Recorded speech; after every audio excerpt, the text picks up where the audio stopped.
안녕하세요. 오늘부터 아주 쉽고 재미있는 1대1 양육을 하려고 합니다. 1대1 양육은 제가 전도사로서 오랜 경험을 바탕으로 해서 새가족 교육보다는 좀 더 깊이가 있고 또 요즘같이 이단이 극성을 부리는 때에 넘어지지 않도록 말씀으로 굳게 세우는 작업입니다. 일방적으로 듣기만 하던 교육에서 질문도 하고 답도 쓰고 그렇게 하려면 성경을 많이 읽어야 되겠지요. 나는 교회 오래 다녔고 다 알고 있는 내용입니다 하면서 그냥 지나치지 마시고 다시 한번 공부한다 생각하시고 함께 배워봅시다. 1대1 양육을 받으면 말씀이 보여집니다. 1대1 양육을 받으면 말씀을 순종하게 됩니다. 그래서 1대1 양육의 목적은 내가 확신 가운데 믿음을 굳게 하는 것이고 또 다른 사람에게 예수님에 대해서 확실하게 소개하기 위해서입니다. 오늘 그 첫 번째 주제는 예수님은 누구신가입니다. 우리는 어떤 사람을 소개받을 때 먼저 그 사람의 이름, 또 그 사람의 주변 상황, 학교, 직장, 또 그 사람의 고향은 어디인가 이런 내용들을 주로 소개를 받습니다. 그리고 좀 더 깊이 있게 대화를 하다 보면 그 사람의 생각이나 성품을 알게 되지요. 또 그와 가까운 주변 사람들을 통해서도 그 사람에 관해서 여러 가지를 알게 됩니다. 마찬가지로 우리가 누군가에게 예수님을 소개할 때도 내가 알고 있는 선에서만 말할 수가 있습니다. 신앙생활은 오래 했는데 누가 예수님에 대해서 물으면 갑자기 당황하고 확실한 대답을 못했던 적은 없습니까? 1대1 양육을 통해서 그렇구나 새삼스럽게 깨달아지고 또 내가 알게 된 것을 빨리 다른 사람에게 전해주고 싶은 그런 마음이 일어나기를 바랍니다. 오늘 첫 번째 예수님은 누구신가를 배우게 되는데 여러분은 누구를 통해서 예수님을 소개받았습니까? 저는 초등학교 1학년 때 저와 책상을 같이 쓰는 제 짝꿍이 어느 날 갑자기 너 주일날 교회 나와라 그렇게 말해서 교회를 갔는데 첫날부터 그렇게 좋았어요. 예수님에 대해서는 잘 모르고 그냥 분위기가 좋았어요. 그때부터 절대로 결석하지 않고 지금까지 신앙생활 하면서 신학을 하고 전도사로 오래 사역을 하게 되었습니다.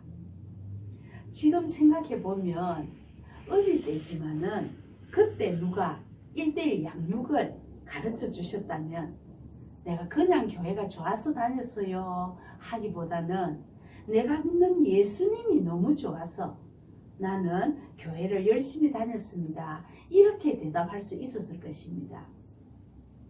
기초 양육을 받지 못하고 신앙생활 연수만 오래되다 보면은 성경에 대한 갈증이 생깁니다. 그러다가 이단이 말하는 성경 공부에 관심을 가지게 됩니다. 그래서 잘못되는 사람들이 우리 주변에 많습니다. 이제라도 매주 한 번씩 이 유튜브 방송을 통해서 1대1 양육을 받고 나면 누가 물어봐도 확실하게 정확하게 예수님은 이런 분이시다 이렇게 대답할 수 있을 줄로 믿습니다. 첫 번째로 우리가 배워야 될 것은 예수님은 완전한 인간이시고 완전한 하나님이십니다.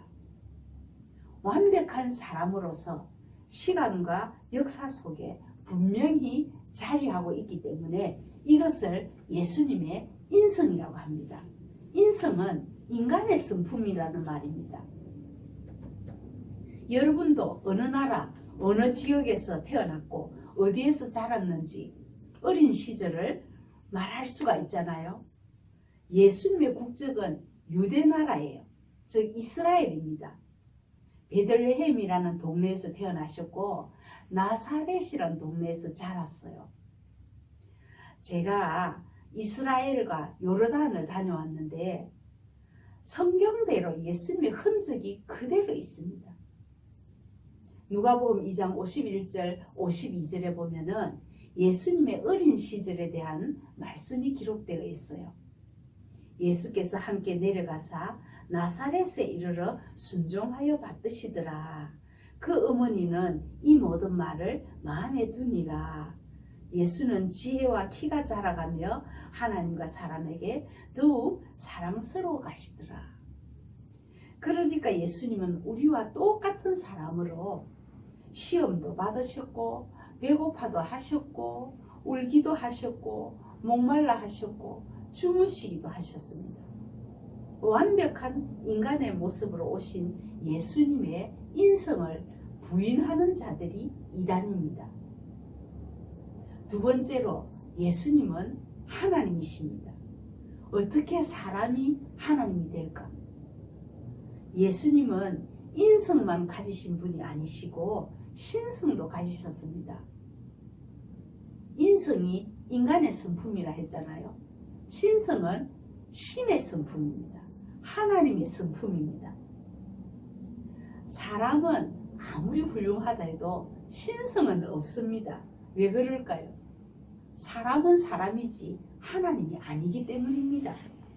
그런데 요즘 이상한 사람들이 자기가 신성을 가졌다면서 자신을 보혜사라 하고 재림 예수라 하는 사람들이 다 이단입니다. 그런 사람이 우리나라에만 40명이나 있대요. 예수님은 성자 하나님이시기 때문에 당연히 신성을 가지고 계십니다. 요한복음 10장 30절에 예수님이 직접 말씀하셨어요. 나와 아버지는 하나이니라. 또 요한복음 14장 9절에는 나를 본 사람은 하나님을 본 것과 같다. 이렇게 말씀하셨어요. 그런데 많은 사람들이 그렇게 말하지요. 예수는 그냥 세계 4대 성인 중에 한 사람일 뿐이다. 즉 소크라테스, 공자, 석가, 예수 그 중에 한 명일 뿐이라고 말합니다. 지금 이 방송을 보고 계시는 여러분은 어떻게 생각하시나요? 우리가 누구를 평가할 때는 본인의 말도 중요하지만 그 사람의 주변에 있는 사람들의 증언도 아주 중요합니다. 마태복음 14장 33절에 보면은 예수님의 제자들이 어느 날 물리로 걸어오시는 예수님을 보면서 당신은 하나님의 아들입니다. 이렇게 말했어요. 또 마태복음 27장 54절에도 보면은 예수님이 십자가에서 마지막으로 숨을 거두실 때에 땅이 흔들리고 대낮인데 태양이 빛을 잃고 캄캄해지니까 로마 군인 백부장이 진실로 당신은 하나님의 아들입니다. 이렇게 말했어요. 이 사람은 예수님을 모르는 사람이에요. 안 믿는 사람이에요. 그 외에도 예수님의 신성에 대한 내용이 너무나 많습니다. 예수님은 참 신이시기 때문에 시 공간을 초월해서 나와 함께 하실 수 있고 또 참 인간이시기 때문에 나의 고민이 무엇인지 내 슬픔이 무엇인지 내 처지를 잘 아시고 나를 도와주십니다. 그 예수님이 이 시간에 우리를 찾아오셔서 너희는 나를 누구라고 생각하느냐 이렇게 물으신다면 무엇이라고 대답할까요? 예수님은 참 사람이시고 참 하나님이십니다. 이렇게 자신 있게 대답할 수 있기를 바랍니다. 그렇다면 하나님이신 예수님이 왜 사람으로 오셨을까요? 인간과 하나님 사이를 화목하게 하기 위해서였습니다. 인간이 제일 무서워하는 것이 죽음입니다. 죽음이라는 세력을 멸하시고 죄에서 우리를 구원하시며 모든 시험에서 우리를 도우시려고 오셨습니다. 그래서 역사의 중심에 예수님을 놓고 예수님 오시기 전을 BC라 하고 예수님 오신 이후를 AD라고 말합니다. 달력에 보면은 분명히 올해가 2020년이라고 되어 있지요. 우리나라만 2020년일까요? 아닙니다. 전 세계가 2020년이라고 합니다. 예수님을 믿든지 안 믿든지 인간은 AD 2020년을 살고 있는 것입니다. 예수님을 중심으로 모든 역사가 흘러가는데 내가 인정하지 않는다고 해서 역사를 되돌릴 수도 없고 역사를 빨리 지나가게 할 수도 없는 것입니다. 여러분, 우리도 예수님을 만나기 전에 내 마음대로 살았던 그때를 BC라고 한다면 예수님을 만난 후에 새롭게 변화된 그런 것을 AD라고 할 수 있도록 분명한 선이 있어야 되겠지요. 사람으로 오셨지만 죄는 전혀 없으신 예수님을 확실하게 증거할 수 있기를 간절히 바랍니다. 여러분이 믿고 확신하는 예수님이 내 당대에서 끝나지 않고 내 자손 대대로 우리 가문의 주님으로 고백되어지기를 간절히 바랍니다. 기도하겠습니다. 하나님 아버지, 이 시간에 예수님의 인성과 신성을 배웠습니다.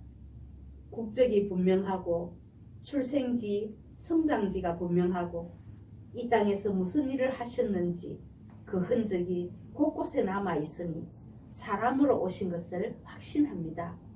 또한 예수님은 신성을 가지사 참 신으로서 구원을 행하며 인간을 사망에서 건져주심을 믿습니다. 죄 없으신 예수님이 우리의 죄와 허물을 대신 짊어지시고 그 대가를 다 치르셨기 때문에 우리가 자유함을 누리며 살게 됨을 감사드립니다. 앞으로 더 잘 배워서 예수님을 증거하도록 도와주시옵소서. 예수님의 이름으로 기도하옵나이다. 아멘. 감사합니다.